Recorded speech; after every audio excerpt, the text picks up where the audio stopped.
Story with Binaca. सुनिए कहानी Binaca की जुबानी।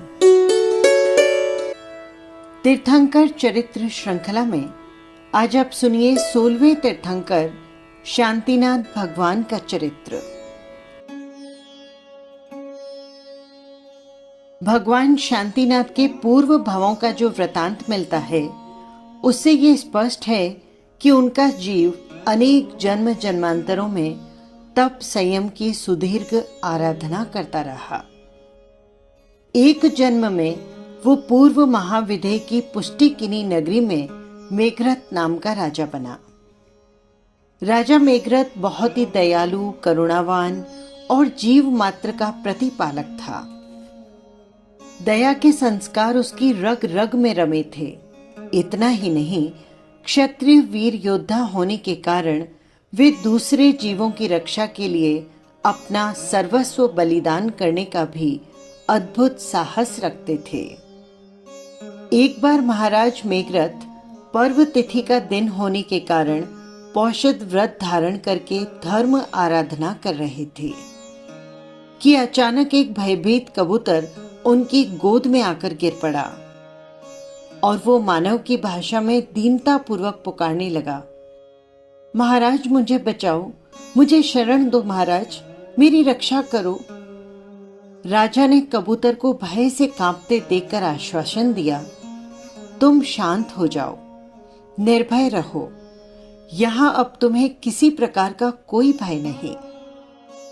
तभी एक बाज पक्षी आया और कहने लगा, महाराज ये मेरा शिकार है, इसे छोड़ दीजिए, मैं इसका भक्षण करूंगा। राजा ने बाज को समझाया, तुम्हें भूख लगी है तो अन्य खाद्य पदार्थों से अपनी क्षुधा को शांत करो। तुम्हें जो वस्तु चाहिए सो मिल जाएगी। किसी जीव का भक्षण करके उसके प्राण क्यों ले रहे हो? बहुत समझाने बुझाने पर भी बाज ने एक ही रट पकड़ ली, मैं मांसाहारी हूं और मुझे मांस चाहिए। मांस के अभाव में मैं भूख से मर जाऊंगा और मेरी हत्या के पाप के भागी आप होंगे। किसी भी प्रकार बाज नहीं माना तो राजा ने कहा, अगर तुझे मांस चाहिए तो किसी अन्य प्राणी का नहीं, मैं अपने शरीर का मांस तुझे दे सकता हूं, तू वो खाकर अपनी भूख मिटा ले, परंतु शरणागत पक्षी को मैं तुझे नहीं सौंप सकता। कबूतर के भार के बराबर मांस देने की शर्त पर बाज राजी हो गया।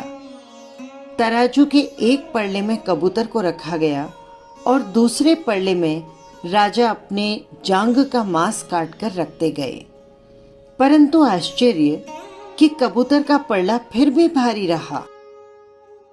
राजा के शरीर का मांस कटते देखकर रानियां, मंत्री और सभी प्रजाजन करुणा पूर्वक पुकार कर राजा को कहने लगे कि महाराज आप ये क्या कर रहे हैं? एक छोटे से जीव कबूतर के लिए अपना बहुमूल्य जीवन बलिदान मत कीजिए, अपने शरीर का नाश मत कीजिए। उधर बाज को भी बहुत समझाया, परंतु वो अपनी जिद से टस से मस नहीं हुआ। राजा मेघरथ भी अपने संकल्प पर अविचल रहे और अपने हाथ पांव आदि के अंगों को काटकर तराजू में रखते चले गए। राजा का ये अविचल धैर्य और अद्वितीय करुणा भाव देखकर सभी चकित थे। तभी अचानक कबूतर और बाज गायब हो गए और एक दिव्य देहधारी देवता प्रकट हुआ। उन्होंने उद्घोष किया, दया मूर्ति करुणावतार महाराज मेघरथ की जय हो। महाराज मेरा अपराध क्षमा करें।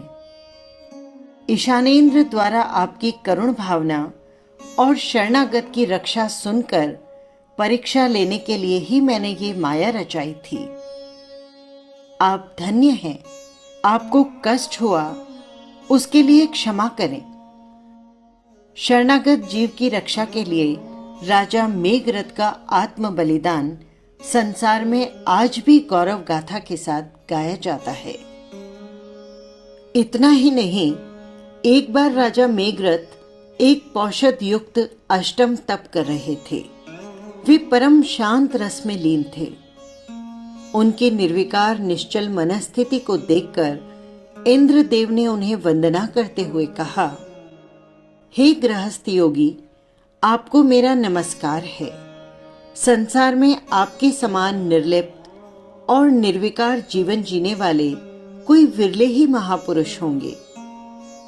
इंद्र महाराज से प्रशंसा सुनकर स्वयं इंद्राणियों ने राजा मेघरथ की परीक्षा लेने का विचार किया। उन्होंने नृत्यांगना का रूप बनाकर नृत्य गायन करते हुए अत्यंत श्रृंगार रसमय वातावरण बना दिया।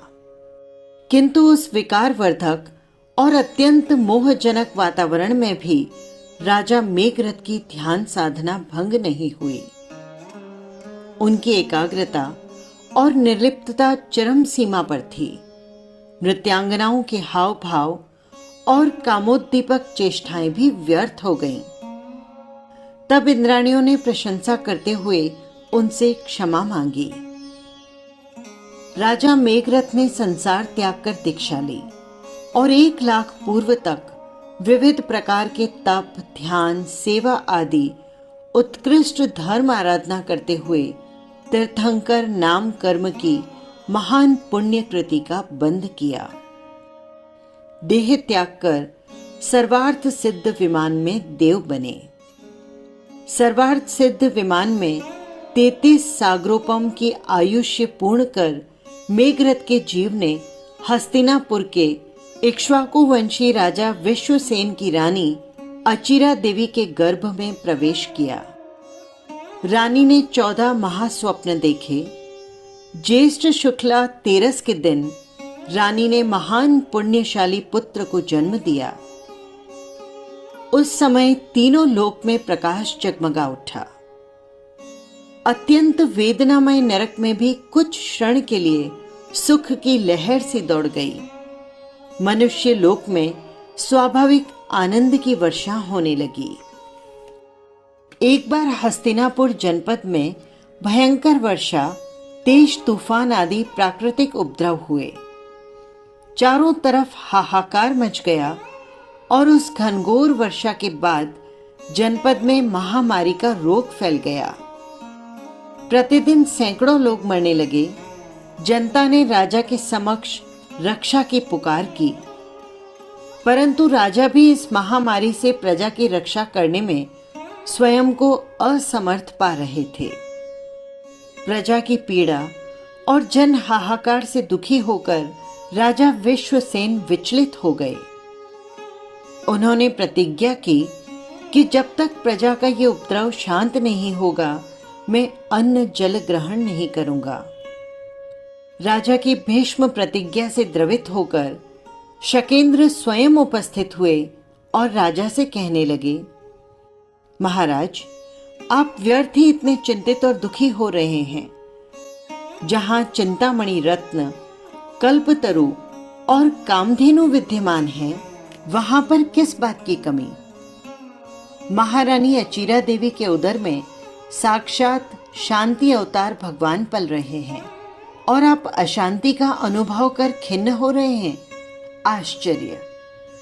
तब इंद्र महाराज ने गर्भस्थ भावी तीर्थंकर की स्तुति में स्तोत्र का पाठ किया और राजा से निवेदन किया कि महारानी छत पर खड़ी होकर स्वयं इस शांति स्तोत्र का पाठ करे, फिर जनपद पर अपनी अमृत दृष्टि डाले।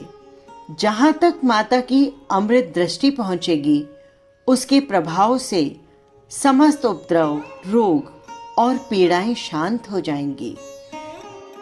पुत्र जन्मोत्सव एवं नामकरण के समय राजा विश्वसेन ने बताया कि पुत्र के गर्भ प्रभाव से हस्तिनापुर जनपद में फैला हुआ महामारी का भयंकर उपद्रव शांत हो गया। संपूर्ण राज्य में शांति और सुख की वृद्धि हुई। ये पुत्र संसार में शांति करने वाला होने के कारण हम इसका नाम रखेंगे शांति कुमार। पूर्व जन्म में दीर्घ तपस्या, ध्यान, सेवा, दान आदि प्रबल पुण्यों के प्रभाव से शांतिनाथ 6 खंड विजय कर चक्रवर्ती सम्राट बने। अपने अद्वितीय बल वैभव से 6 खंडों का एक छत्र राज्य करते हुए शांतिनाथ जी को एक दिन पूर्व जन्म में आचरित तप आदि की स्मृति होने पर मन में विरक्ति हुई। षटखंड का विशाल राज्य वैभव त्याग कर उन्होंने मुनि व्रत धारण कर लिया। दीक्षा के 1 वर्ष के पश्चात भगवान शांतिनाथ हस्तिनापुर पधारे। वहीं शैशाम उद्यान में नंदी वृक्ष के नीचे परम शांत निर्मल शुक्ल ध्यान में लीन हुए। शांत रस की वर्षा करती उनकी साधना से आसपास का वातावरण अत्यंत अभय और मैत्रीपूर्ण हो गया। सिंह, हिरण, गाय, मोर, सांप सभी जीव जंतु परस्पर वैर भाव भूलकर योगीराज शांतिनाथ के चरणों में आकर शांति का अनुभव करने लगे।